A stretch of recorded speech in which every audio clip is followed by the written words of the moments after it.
Salam sejahtera bagi saudara sekalian dimanapun berada. Firman Tuhan untuk kita pada minggu ini, Yohanes 10 ayat 22 sampai 42. Demikian firman Tuhan. Tidak lama kemudian, tibalah hari raya pentahbisan bait Allah di Yerusalem. Ketika itu musim dingin. Dan Yesus berjalan-jalan di bait Allah di serambi Salomo. Maka orang-orang Yahudi mengelilingi dia dan berkata kepadanya, "Berapa lama lagi engkau membiarkan kami hidup dalam kebimbangan? Jikalau engkau Mesias, katakanlah terus terang kepada kami." Yesus menjawab mereka, "Aku telah mengatakannya kepada kamu, tetapi kamu tidak percaya. Pekerjaan-pekerjaan yang kulakukan dalam nama Bapa-Ku, itulah yang memberikan kesaksian tentang Aku. Tetapi kamu tidak percaya karena kamu tidak termasuk domba-dombaku. Domba-dombaku mendengarkan suaraku dan aku mengenal mereka dan mereka mengikut aku. Dan aku memberikan hidup yang kekal kepada mereka dan mereka pasti tidak akan binasa sampai selama-lamanya. Dan seorang pun tidak akan merebut mereka dari tanganku. Bapa-Ku yang memberikan mereka kepadaku lebih besar daripada siapapun, dan seorang pun tidak dapat merebut mereka dari tangan Bapa-Ku. Aku dan Bapa adalah satu." Sekali lagi, orang-orang Yahudi mengambil batu dan melempari Yesus. Kata Yesus kepada mereka, "Banyak pekerjaan baik yang berasal dari Bapa-Ku yang kuperlihatkan kepadamu. Pekerjaan manakah di antaranya yang menyebabkan kamu mau melempari aku?" Jawab orang-orang Yahudi itu, "Bukan karena suatu pekerjaan baik maka kami mau melempari engkau, melainkan karena engkau menghujat Allah dan karena engkau, sekalipun hanya seorang manusia biasa, menyamakan dirimu dengan Allah." Kata Yesus kepada mereka, "Tidakkah ada tertulis di dalam kitab Taurat kamu, Aku telah berfirman, kamu adalah Allah?" Jikalau mereka kepada siapa firman itu disampaikan disebut Allah, sedang kitab suci tidak dapat dibatalkan, masihkah kamu berkata kepada dia yang dikuduskan oleh Bapa dan yang telah diutusnya ke dalam dunia, engkau menghujat Allah, karena aku telah berkata, aku anak Allah? Jikalau aku tidak melakukan pekerjaan-pekerjaan Bapa-Ku, janganlah percaya kepada aku. Tetapi jikalau aku melakukannya dan kamu tidak mau percaya kepada aku, percayalah akan pekerjaan-pekerjaan itu, supaya kamu boleh mengetahui dan mengerti bahwa Bapa di dalam aku dan aku di dalam Bapa. Sekali lagi, mereka mencoba menangkap dia, tetapi ia luput dari tangan mereka. Kemudian Yesus pergi lagi ke seberang Yordan, di tempat Yohanes Pembaptis dahulu. Lalu ia tinggal di situ. Dan banyak orang datang kepadanya dan berkata, "Yohanes memang tidak membuat satu tanda apapun. Tetapi semua yang pernah dikatakan Yohanes tentang orang ini adalah benar." Dan banyak orang di situ percaya kepadanya. Sampai di sini firman Tuhan. Saudara-saudara yang terkasih di dalam Yesus Kristus, tema khotbah untuk kita minggu ini, Yesus teguh menghadapi penderitaan. Dalam kehidupannya di dunia ini, ia banyak mengalami penderitaan. Penderitaan itu bukan saja ketika ia dipukul dan dieksekusi di kayu salib, tetapi dalam pelayanannya ia juga mengalami banyak penderitaan. Ia ditolak, difitnah, bahkan disebut pembuat huru-hara. Dia juga pernah disebut penghulu setan-setan karena ia mengusir Beelzebul. Dan pada bagian ini, Yesus dianggap sebagai penghujat Allah karena Yesus menyamakan dirinya dengan Tuhan Allah. Namun semua itu tidak membuat Yesus lemah, mundur atau berhenti melakukan apa yang disuruh Bapanya kepadanya. Penderitaan itu terjadi bukan karena kebodohan dan kejahatan yang diperbuat. Sebagai anak Allah, dia penuh hikmat dan berbuat banyak kebaikan-kebaikan. Dengan penuh hikmat Allah, ia memberitakan keselamatan. Dengan berbagai-bagai perumpamaan, ia memaparkan bahwa ia benar diutus Allah untuk memberikan kehidupan yang kekal kepada setiap orang yang percaya kepadanya.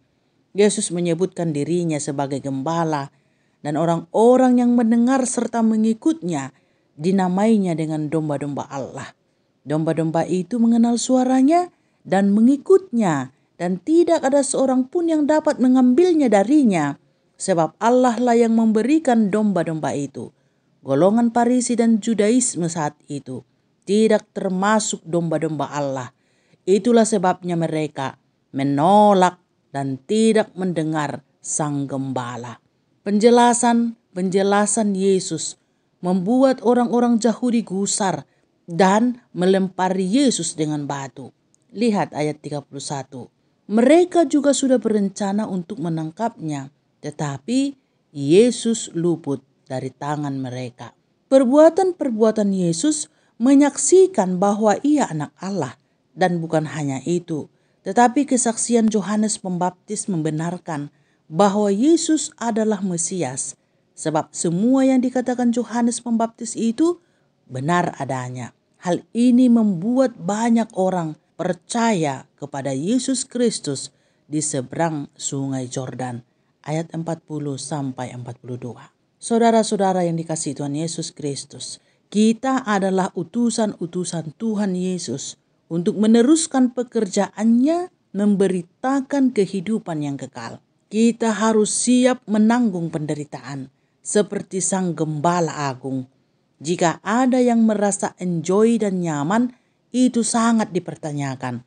Sebab sejatinya tidak ada utusan Tuhan yang demikian. Sebab hal ini sudah Yesus katakan kepada murid-muridnya. Sebelum ia naik ke surga, katanya kepada mereka, "Jika aku pun sudah menderita, maka kamu pun harus menderita." Hal ini dia katakan supaya ketika mereka mengalaminya, kelak mereka ingat bahwa Yesus sudah mengatakannya. Dengan demikian, mereka akan tetap setia dan terus mengerjakan pekerjaan itu, walaupun sangat berat. Penderitaan itu bukanlah penderitaan duniawi, seperti kekurangan uang, sakit penyakit, atau kebodohan. Tetapi sejatinya, utusan-utusan itu menderita karena kebenaran sejati, yakni kebenaran yang memberi hidup kepada setiap orang yang mendengarnya. Sebab untuk kehidupan kekal itulah Yesus turun ke dunia ini, bukan untuk yang lain. Seperti membenahi dunia ini dari berbagai keterpurukan, seperti keterpurukan politik dan ekonomi dan yang lainnya. Bukan untuk itu semua. Ini bukanlah mudah, sebab tidak semua orang menginginkan pemberitaan yang demikian, yakni pemberitaan tentang kehidupan yang kekal di tengah-tengah situasi yang selalu terpuruk, yang semakin hari semakin memburuk. Penantian dan kerinduan banyak orang adalah perbaikan situasi yang sedang dihadapi saat ini dianggap penting untuk segera ditangani, supaya kehidupan di dunia ini dapat dinikmati dengan sejahtera dan berkesinambungan, seperti harapan orang-orang Yahudi akan pemulihan ekonomi dan politik pada masa Tuhan Yesus Kristus. Namun, walau tidak mudah mengabarkannya, kita yang terpilih sebagai utusan Tuhan Yesus harus terus melakukannya. Sebab apa yang disuruh Tuhan dikerjakan tidak akan pernah sia-sia. Akan selalu ada hasilnya. Akan ada orang yang percaya atas pemberitaan itu. Pemberitaan itu berhasil karena Tuhanlah yang mempunyai pekerjaan. Dan Tuhanlah yang memberikan domba-domba itu untuk digembalakan, sehingga ada yang mendengar dan mengikutkannya, walau banyak juga yang menolak. Saudara yang dikasihi Tuhan Yesus Kristus, teguhlah dalam penderitaan dan berdoalah senantiasa supaya kita dijauhkan dan diampuni dari segala kebodohan yang dapat menyesatkan orang lain. Dan alangkah baiknya dan indahnya jika kita berdoa seperti pemazmur ini dalam Ogen Mazmur 68 ayat 5-9. Katanya demikian, "Ya Allah, Engkau mengetahui kebodohanku, kesalahan-kesalahanku tidak tersembunyi bagimu. Janganlah mendapat malu oleh karena aku orang-orang yang menantikan Engkau ya Tuhan, Allah semesta alam. Janganlah kena noda oleh karena aku orang-orang yang mencari Engkau ya Allah Israel. Sebab oleh karena Engkaulah aku menanggung cela, noda meliputi mukaku.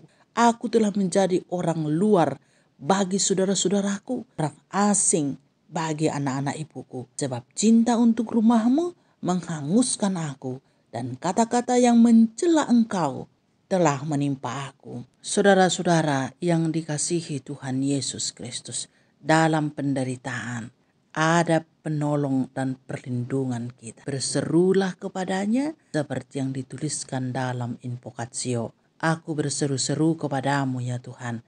Kataku, Engkaulah tempat perlindunganku, bagianku di negeri orang-orang hidup. Amin.